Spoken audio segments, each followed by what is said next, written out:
Hi అండి. ఈ వీడియోలో నేను క్విక్‌గా అయిపోయే 4 lunch box recipes or weight loss recipes గురించి చెప్తాను. అవేంటంటే jeera rice, capsicum rice, curry leaf rice and pudina rice. ఈ 4 రెసిపీస్ అనేవి క్విక్‌గా అయిపోతాయి. డైజెషన్స్‌కి బాగా ఉపయోగపడతాయి. వెయిట్ లాస్‌కి కూడా చాలా అంటే చాలా బాగా ఉపయోగపడతాయి. Let's start jeera rice. Jeera rice start చేసేటప్పుడు ఒక చిన్న టిప్పు నేను ఫాలో అయ్యింది మీకు కూడా చెప్తున్నాను. జీరా రైస్ చేసేటప్పుడు ఓన్లీ జీరా ఒకటే వేసి చేస్తే టేస్ట్ అంత బాగా రాదు.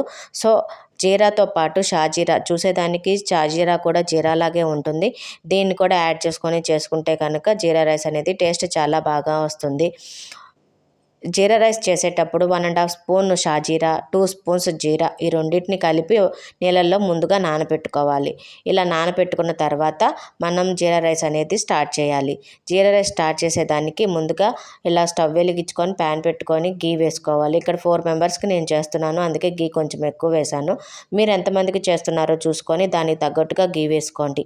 గీ హీట్ ఎక్కిన తర్వాత ముందుగా మనం నానబెట్టుకున్న షాజీరాని, జీరాని ఆయిల్లో వేసుకొని ఫ్రై చేసుకోవాలి.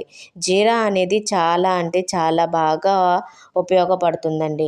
దాని ఉపయోగాలు ఏంటంటే మనం డైజెషన్కి బాగా అంటే బాగా ఉపయోగపడుతుంది. డైజెషన్ బాగా మంచిగా జరుగుతుంది. ఇలా జీరా అనేది ఫ్రై అయిన తర్వాత మనం కట్ చేసి పెట్టుకున్న చిల్లీస్ కూడా వేసుకోవాలి. మీరు స్పైస్ ఎక్కువ తింటే కనుక కొంచెం చిల్లీ అనేది ఎక్కువగా యాడ్ చేసుకోండి. స్పైస్ తక్కువ తిన్నారు అంటే కనుక చిల్లీ తక్కువగా యాడ్ చేసుకోండి. నేనైతే ఇక్కడ 4 చిల్లీలు యాడ్ చేశాను. ఈ చిల్లీ కూడా ఫ్రై అయిన తర్వాత ఒక స్పూన్ మిరియాల పొడి కూడా వేసుకొని ఫ్రై చేసుకోవాలి. ఇవన్నీ ఫ్రై అయిన తర్వాత కరివేపాకు కూడా వేసుకొని ఫ్రై చేసుకోవాలి.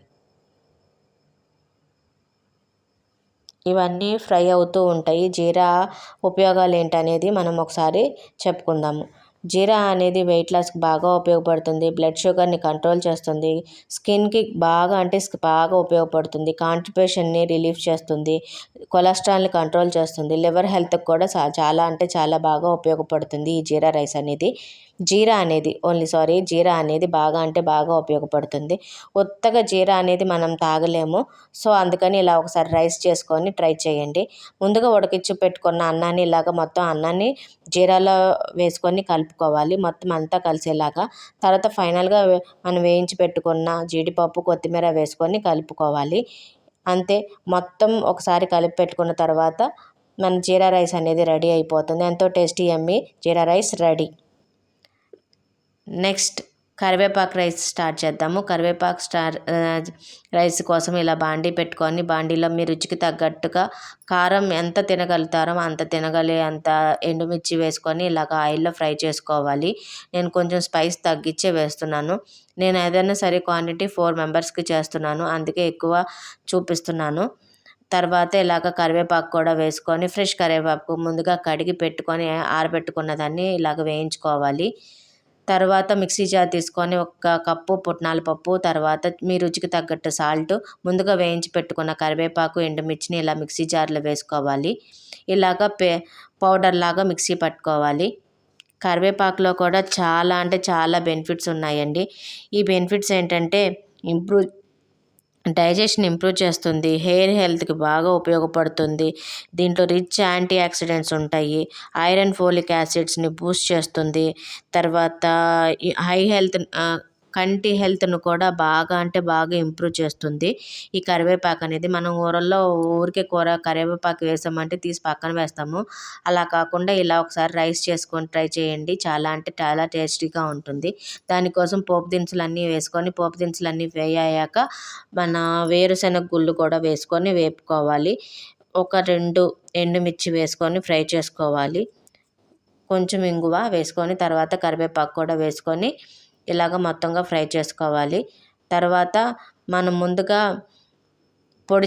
పెట్టుకున్న కరివేపాకు పొడిని ఆయిల్లో వేసుకొని జస్ట్ అలాగా ఒక్కసారి కలపాలి. కలిపేసేసి మనం ముందుగా ఉడకపెట్టుకున్న అన్నాన్ని తీసుకొచ్చి ఈ రైస్లో వేసి కలుపుకోవటమే. అంతా బాగా కలిసేలాగా కలుపుకోవాలి.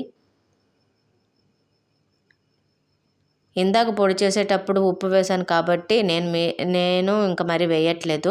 మీరు ఒకవేళ ఉప్పు సరిపోకపోతే కనుక చూసుకొని మళ్ళీ ఉప్పు వేసుకోండి. ఇలాగ మొత్తం అన్నాన్ని ఒకసారి అంతా వేసుకొని మొత్తంగా కలిసేలాగా కలుపుకోవటమే. కరివేపాకు అనేది చాలా అంటే చాలా ఉపయోగపడుతుంది. మన హెయిర్‌కి కానీ, ఐకి కానీ చాలా అంటే చాలా బాగా యూజ్ ఉంది. ఇది కరివేపాకుని నార్మల్‌గా కూరల్లో వేసుకుంటే తీసి పక్కనే పెడతాము. ఒకసారి ఇలాగా రైస్ లాగా చేసుకుంటే కనుక చాలా అంటే చాలా టేస్టీగా ఉంటుంది. అంతా కలిపేసుకున్న తర్వాత ఇలా సర్వింగ్ బౌల్‌లో తీసుకుంటే ఎంతో టేస్టీ అయిన కరివేపాకు రైస్ రెడీ. నెక్స్ట్ పుదీనా రైస్. ఈ పుదీనా రైస్‌ని స్టార్ట్ చేసే ముందు ఇలాగా పొయ్యి మీద బాండీ పెట్టుకొని ఆయిల్ వేసుకోవాలి. ఆయిల్ హీట్ ఎక్కిన తర్వాత కొంచెం మిరియాలు వేగిన తర్వాత పచ్చిమిర్చి, ఈ పచ్చిమిర్చి కూడా వేగుతూ ఉంటాయి. అంతలోకి మనము ఈ పుదీనా ఉపయోగాలు ఏంటంటే తెలుసుకుందాము. మంచిగా కోల్డ్ కాఫ్ ఉన్నప్పుడు ఈ పుదీనా రైస్ చేసుకొని తింటే కనుక వాటి నుంచి బాగా అంటే బాగా రిలీఫ్ వస్తుంది. ఈ పచ్చిమిరపకాయలు వేగిన తర్వాత టమాటా కూడా ఒకటి వేసుకోవాలి. ఆ టమాటా కూడా కొంచెం వేగిన తర్వాత పుదీనాని 1.5 గుప్పెడు పుదీనాని వేసుకొని ఇలాగ ఫ్రై చేసుకోవాలి. ఈ పుదీనాలో అనేది మంచిగా ఇమ్యూనిటీని బూస్ట్ చేస్తుంది. మౌత్ ఫ్రెషనర్గా కూడా పనిచేస్తుంది. స్కిన్ బాగా గ్లో అవటానికి కూడా చాలా బాగా పుదీనా పనిచేస్తుంది. ఇది లివర్ని హెల్త్ని కూడా అంటే లివర్ హెల్త్ని కూడా బాగా ఉండేదానికి సపోర్ట్ చేస్తుంది. ఈ పుదీనాని అదొక రకం స్మెల్ వస్తుందని చెప్పేసి మనం మామూలుగా తినడానికి అంత ఇష్టపడము. ఒకసారి ఇలాగ పుదీనా రైస్ చేసుకొని ట్రై చేయండి. చాలా అంటే చాలా టేస్టీగా ఉంటుంది. ఇది శ్రావణ శుక్రవారాలు అలా చేసేటప్పుడు చేసుకుంటే కనుక ప్రసాదంగా కూడా ఉపయోగపడుతుంది. ఆ టైంలో వెల్లుల్లి కనుక అవాయిడ్ చేస్తే అంటే వెల్లుల్లి తీసేసి మిగిలింది వేసుకొని చేసుకుంటే ప్రసాదంగా కూడా పనిచేస్తుంది. అన్నీ అలా వేగిన తర్వాత మిక్సీ జార్లో వేసుకొని పేస్ట్లా చేసుకోవాలి. తర్వాత పోపు వేసుకోవాలి. పోపు వేసుకొని పోపు వేగిన తర్వాత చిటికెడు పసుపు,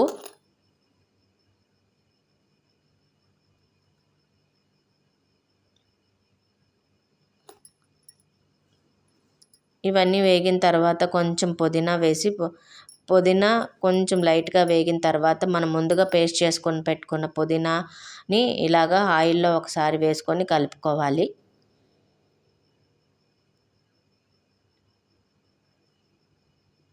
అది కూడా ఒకసారి ఫ్రై అయిన తర్వాత మనం ముందుగా ఉడకపెట్టుకున్న అన్నాన్ని కూడా వేసి కలుపుకోవాలి. అన్నం మొత్తము కలిసేలాగా మొత్తంగా కలుపుకోవాలి. ఈ రెసిపీస్ అన్నిటికీ జస్ట్ మామూలుగా ముందుగా అన్నం ఉడకపెట్టుకొని ఆ అన్నం అనేది పూర్తిగా చల్లారిన తర్వాత మాత్రమే చేసుకుంటే బాగా టేస్ట్ అనేది వస్తాయి. అంతేగాని అప్పుడే ఉడికిచ్చిన అన్నంతో వెంటనే వేడిగా ఉన్న అన్నంతో చేస్తే కనుక అన్నము ముక్కలు అయిపోతుంది. ముక్కలుగా బియ్యం అయిపోతుంది. మీ రుచికి తగ్గట్టుగా ఇలా సాల్ట్ వేసుకొని కలుపుకోవాలి. అంతే మన పుదీనా రైస్ అనేది రెడీ. నెక్స్ట్ క్యాప్సికమ్ రైస్ని తయారు చేయడానికి ముందుగా మనము ఇలా బాండీ పెట్టుకొని ఒక గుప్పెడు పల్లీల్ని వేయించి పెట్టుకోవాలి. పల్లీలు వేగిన తర్వాత వాటిని సపరేట్గా ఒక ప్లేట్లో తీసి పెట్టుకొని మీ రుచికి తగ్గట్టుగా ఎండుమిర్చి వేసుకొని వేపుకోవాలి. కారం ఎక్కువ తినగలిగిన వాళ్ళు కొంచెం ఎక్కువ స్పైస్ వేసుకోండి. కారం తక్కువ తినగలిగిన వాళ్ళు తక్కువ స్పైస్ వేసుకొని వేపుకోవాలి. అలా తుంచి కాకోకుండా ఓన్లీ కాయలుగా అనేది మనం వేసేసాము అంటే కనుక అవి బాగా ఫ్రై అవ్వవు. అలాగే బాగా ఘాటు స్మెల్ వస్తుంది. ఇలా ఒకసారి ముక్కలుగా చేసి వేసాము అంటే కనుక త్వరగా అనేవి ఎండుమిర్చి అనేది త్వరగా ఫ్రై అయిపోతాయి. కొంచెం ఆయిల్ వేసుకొని వాటిని బాగా ఫ్రై చేసుకోవాలి. ఈ క్యాప్సికంలో కూడా ఏంటి ఉపయోగాలు అనేది మనం తెలుసుకుందాం ఒకసారి. విటమిన్ సి అనేది ఉంటుంది. ఐ హెల్త్కి కూడా మంచిది. వెయిట్ లాస్కి బాగా ఉపయోగపడుతుంది. ఇది డైజెషన్కి బాగా ఉపయోగపడుతుంది. త్వరగా అరిగిపోతుంది. యాంటీ ఇన్ఫ్లమేషన్స్ ఎక్కువగా ఉండటం వలన బాడీ పెయిన్స్ అలాంటివి ఏమన్నా ఉన్నప్పుడు కూడా ఇది బాగా తగ్గిస్తుంది. వెయిట్ లాస్కి కూడా చాలా అంటే చాలా ఉపయోగపడుతుంది ఈ క్యాప్సికము. ఈ క్యాప్సికమ్ రైస్ని ఒకసారి ట్రై చేయండి. వెయిట్ లాస్ అవ్వాలి అని అనుకునే వాళ్ళు ఇలా అన్నీ వేగిన తర్వాత ఒక మిక్సీ జార్ తీసుకొని మిక్సీ జార్లో ముందుగా మనము ఒక 5 వెల్లుల్లి, తర్వాత ముందుగా వేయించి పెట్టుకున్న పల్లీలు, ఎండుమిర్చి 2 కలిపి మొత్తంగా కచ్చా పచ్చాగా మిక్సీ పట్టుకోవాలి. అంతే ఫైన్ పేస్ట్‌లా కాకోకుండా కొంచెం కచ్చా పచ్చాగా ఇలాగ మిక్సీ పట్టుకోవాలి. తర్వాత మళ్ళీ మనం పోపు వేసుకోవాలి. బాండీ పెట్టుకొని పోపులు వేసుకొని, పోపులంటే మినపప్పు, శనగపప్పు, ఆవాలు, జీలకర్ర ఇవన్నీ వేయించుకుని అన్నీ వేసిన తర్వాత వేగిన తర్వాత కొంచెం కరివేపాకు వేసుకొని అవన్నీ వేగిన తర్వాత ఒక పెద్ద సైజు ఆనియన్ కట్ చేసుకొని ముందుగా కట్ చేసి పెట్టుకున్న ఆనియన్ని దాంట్లో వేసుకొని వేపుకోవాలి. ఆనియన్ కూడా వేగిన తర్వాత ముందుగా కట్ చేసి పెట్టుకున్న క్యాప్సికమ్ ముక్కలు అనేవి వేసుకోవాలి.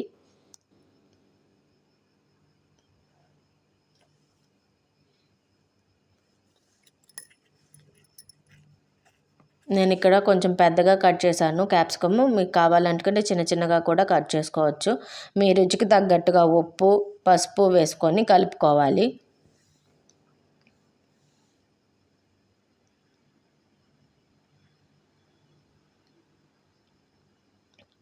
ఇలాగ ఫ్రై చేసుకోవాలి క్యాప్సికమ్ అనేవి.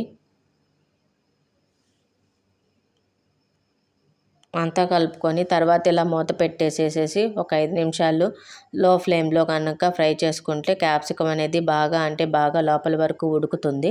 మనం ఇలా గంటితోటి టచ్ చేసినప్పుడు ముక్కలాగా కట్ అయ్యింది అని అంటే క్యాప్సికమ్ బాగా లోపల వరకు ఫ్రై అయ్యింది అని అర్థము. ఇలా ఫ్రై అయిన తర్వాత మనం ముందుగా గ్రైండ్ చేసుకున్న పొడిని దాంట్లో వేసి కలుపుకోవాలి.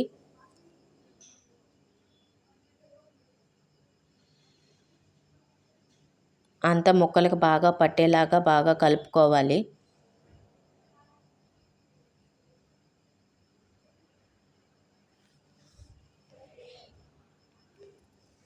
ఇలా కలుపుకున్న తర్వాత మనం ముందుగా పెట్టుకున్న అన్నాన్ని దాంట్లో వేసుకొని కలుపుకోవాలి.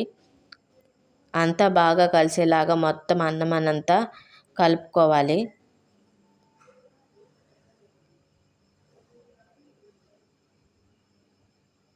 చిన్నపిల్లలు, ఆఫీస్కి వెళ్ళే వాళ్ళు, తర్వాత స్టూడెంట్స్ వీళ్ళందరూ పొద్దున్నే కొంచెం మార్నింగ్ హడావిడిగా ఉంటారు. అలాంటి వాళ్ళకి ఈ రెసిపీస్ అనేవి చాలా ఫాస్ట్గా అయిపోతాయి. చిన్నపిల్లలు అయితే ఏం పేచీ పెట్టుకోకుండానే తినేస్తారు. ఎక్కువగా స్పైసీస్ ఉండవు కాబట్టి. సపరేట్గా కరివేపాకు, జీలకర్ర, క్యాప్సికము, పుదీనా తినమంటే పిల్లలు తినరు కాబట్టి ఇలాగ ఒకసారి రెసిపీస్ని ట్రై చేయండి.